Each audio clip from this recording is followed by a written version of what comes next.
Welcome back friends, मैं नीलेश माली sir आप सभी का मेरे इस वीडियो में और मेरे इस चैनल में आप सभी का स्वागत करता हूँ। So friends, in the previous lectures we will discuss about our last topic incentives, financial and non financial incentives, types of financial institutes and non financial incentives. Now today we will start our next topics financial incentives. जो दोस्तों financial जो incentives है, मौद्रिक जो प्रोत्साहन है, वो मौद्रिक प्रोत्साहन किस तरह से यहाँ पर एक एम्प्लॉय को, एक स्टाफ को मोटिवेट करता है, इंकरेजमेंट करता है, वो देखते हैं। Financial incentives are boon for skill and proficient employee और वर्कर्स। दोस्तों फाइनेंशियल इंसेंटिव जो है वो इंसेंटिव्स यहाँ पर जो एकदम स्किल्ड वर्कर्स हो या एकदम प्रोफिशिएंट एम्प्लॉय हो, मतलब कुशलता वाले जो कर्मचारी हो, उन लोगों के लिए वो एक बूंद के समान है। मतलब क्या, तो एक वरदान जो है वो वरदान के समान है। Since financial incentive boost their enthusiasm, courage, self confidence and efficiency. क्योंकि जो मौद्रिक प्रोत्साहन, जो फाइनेंशियल इंसेंटिव्स है, वो उनका उत्साह, उनका करेज, उमंग, सेल्फ कॉन्फिडेंस मतलब कि आत्मविश्वास एंड एफिशिएंसी मतलब कार्यक्षमता, इस सभी को बढ़ाने का जो काम है वो यहाँ पर फाइनेंशियल इंसेंटिव जो है वो कर सकता है। It gives financial security to the employee and raise is social status. तो उनका जो भी फाइनेंशियल सिक्योरिटीज है, जो आर्थिक सुरक्षा है, वो आर्थिक सुरक्षा देने का काम जो है वो यहाँ पर फाइनेंशियल इंसेंटिव्स करता है। And raise is social status, और उसका जो सोशल स्टेटस है, जो सामाजिक दर्जा है, वो सामाजिक दर्जा भी दोस्तों यहाँ पर ऊपर आता है। Owners having progressive and professional attitude of the units. जो ओनर्स होते हैं वो ओनर्स यहाँ पर प्रोग्रेसिव या प्रोफेशनल एप्टीट्यूड जो है वो एप्टीट्यूड अगर अपना दे हो तो provide one of the following financial incentives of their employees. तो जो भी एम्प्लॉय होते हैं, जो भी कर्मचारी होते हैं, वो कर्मचारी को प्रोफेशनल एटीट्यूड जो है वो प्रोफेशनल एटीट्यूड अपनाने के लिए और अपने लाइफ में प्रोग्रेस जो है वो प्रोग्रेस करने के लिए उन्हें इस तरह का जो फाइनेंशियल इंसेंटिव्स है वो इंसेंटिव देना ही चाहिए। मतलब जो स्टाफ या जो कर्मचारी ऐसा सोचता है कि मैं लाइफ में प्रोग्रेसिव बनूँ, प्रगतिशील बनूँ या प्रोफेशनल एटीट्यूड वाला बनूँ, उनके जो ओनर है वो ओनर अपने कंपनी के अंदर काम करने वाले जितने भी कर्मचारी हैं, उन सभी कर्मचारियों को, उन सभी स्टाफ को किसी न किसी तरह से जो है वो उन्हें इंसेंटिव जो है वो देने की कोशिश करते हैं। पहला है उसमें प्रॉफिट शेयरिंग। प्रॉफिट शेयरिंग मतलब लाभ में से हिस्सा। Surplus profit of the business you is the result of the joint efforts of the workers and owners. Surplus profit of the business is the result of joint efforts of the workers. तो जो surplus profit होता है, जो अधिक लाभ जो होता है, वो लाभ यहाँ पर दोनों के एफर्ट्स होता है। और वो एफर्ट्स कैसे, जॉइंटली, संयुक्त एफर्ट्स होता है वर्कर्स का और ओनर्स का। मतलब सिर्फ मालिक का ही नहीं, लेकिन वर्कर्स जो है, लेबर जो है, वो लेबर्स का भी उसमें कंट्रीब्यूशन जो है वो होता है। Worker get a defined proportion of profit in the form of money other than their salary, it is called profit sharing.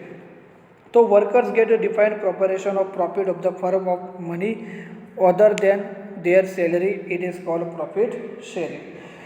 तो जो प्रॉफिट होता है, जो सरप्लस प्रॉफिट होता है, उस सरप्लस प्रॉफिट में से कुछ मनी जो है, कुछ पैसा जो है, वो पैसा उन्हें सैलरी के तौर पर, वेतन के तौर पर अपने जो भी स्टाफ है या अपने जो भी कर्मचारी, उन कर्मचारियों को डेफिनेटली पे करना चाहिए, मतलब पे आउट करना चाहिए। तो उन्हें लगेगा कि प्रॉफिट होता है तो उस प्रॉफिट में से हमारा भी कुछ क्या होता है, हिस्सा होता है।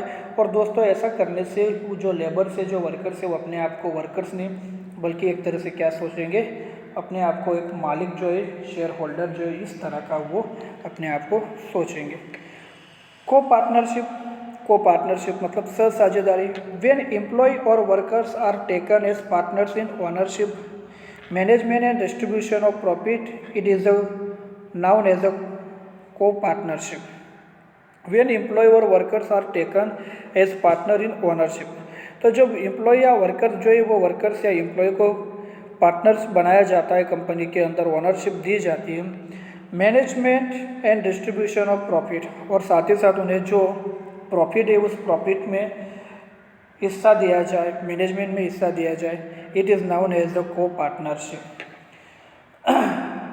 सो मालिक, संचालन और लाभ में जब भी विभाजन होता है उसमें अगर उन्हें पार्टनर बनाया जाए तो वो मानी जाएगी यहाँ पर को पार्टनरशिप।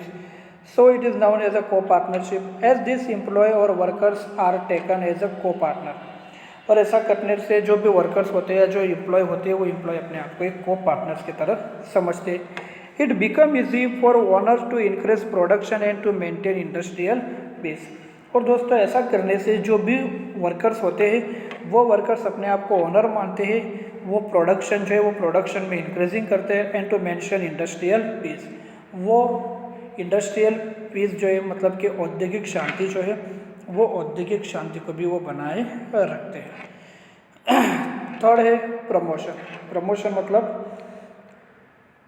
उन्हें पदोन्नति कराना।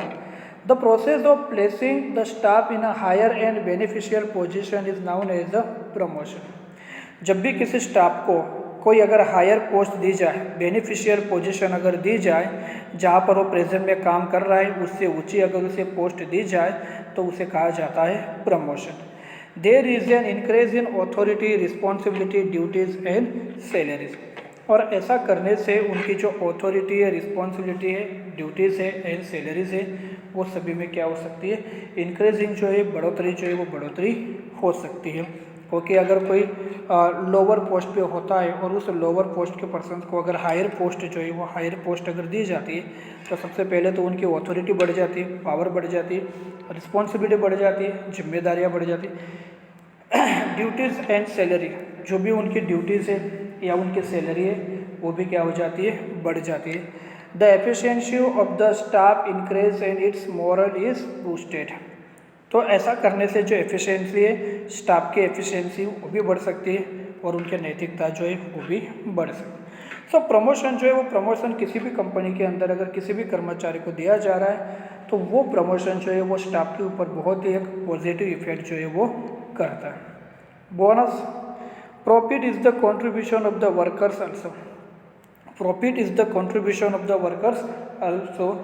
जो भी श्रमिक या वर्कर जो है वो वर्कर्स बिजनेस के अंदर जो प्रॉफिट होता है उसके अंदर उनका भी कुछ कंट्रीब्यूशन जो है वो होता है। Therefore as per the law, और इसीलिए जो लॉ होता है उस लॉ के हिसाब से देखा जाए certain percent of profit is given as bonus to the employee. तो जो बोनस है जो सर्टन प्रॉफिट मतलब कुछ हिस्सा जो है लाभ में से वो कुछ परसेंटेज जो है वो परसेंटेज के ऊपर कर्मचारी जो है वर्कर जो है उस वर्कर्स को बोनस के तौर पर वो देना चाहिए एंड ऑफ द ईयर्स। और वो भी कब, साल के अंत में, मतलब कि जब साल एंड हो रहा तब उन्हें वो देना चाहिए। तो इस तरह से दोस्तों हमने आज शुरू किया है फाइनेंशियल इंसेंटिव, मतलब कुछ प्रमाण में जो पैसा है फाइनेंशियल इंसेंटिव मतलब मौद्रिक कुछ इंसेंटिव जो है वो जब स्टाफ को दिया जाता है तो वो काम करने के लिए खुश होता है, उसका कॉन्फिडेंस एफिशिएंसी बढ़ती है। उसमें होता है प्रॉफिट शेयरिंग, कुछ प्रॉफिट हो रहा है तो उस प्रॉफिट में से कुछ हिस्सा किसे दे दो, स्टाफ को दिया चाहिए। को पार्टनरशिप, सह साझेदारी, तो कुछ पार्टनर्स जो है, कुछ मालिक जो है वो मालिक अपने स्टाफ जो है अपने वर्कर जो है उन्हें कुछ पार्टनर बना देते हैं। ऐसा करने से उनके इंडस्ट्रियल पीस जो है औद्योगिक शांति होती है, वो कभी स्ट्राइक नहीं करते, प्रोडक्शन करने के लिए खुश होते हैं। तीसरा होता है प्रमोशन, प्रेजेंस में वो जिस पोजीशन पर है, जिस लेवल पर है वहाँ से उसे हायर बेनिफिशियल पोजीशन अगर दी जाती है तब उसे कहा जाता है प्रमोशन। इससे authority, responsibility, duty and salary ये सब बढ़ती है। और चौथा जो है वो है बोनस। बोनस मतलब जो साल के एंड में दिया जाता हो, और बताया गया है कि जो प्रॉफिट होता है, जो बेनिफिट होता है वो सिर्फ मालिक का अकेले का नहीं, वर्कर्स का भी होता है, इसलिए उसमें से कुछ हिस्सा जो है वो वर्कर्स को भी देना चाहिए, उसे कहा जाता है बोनस।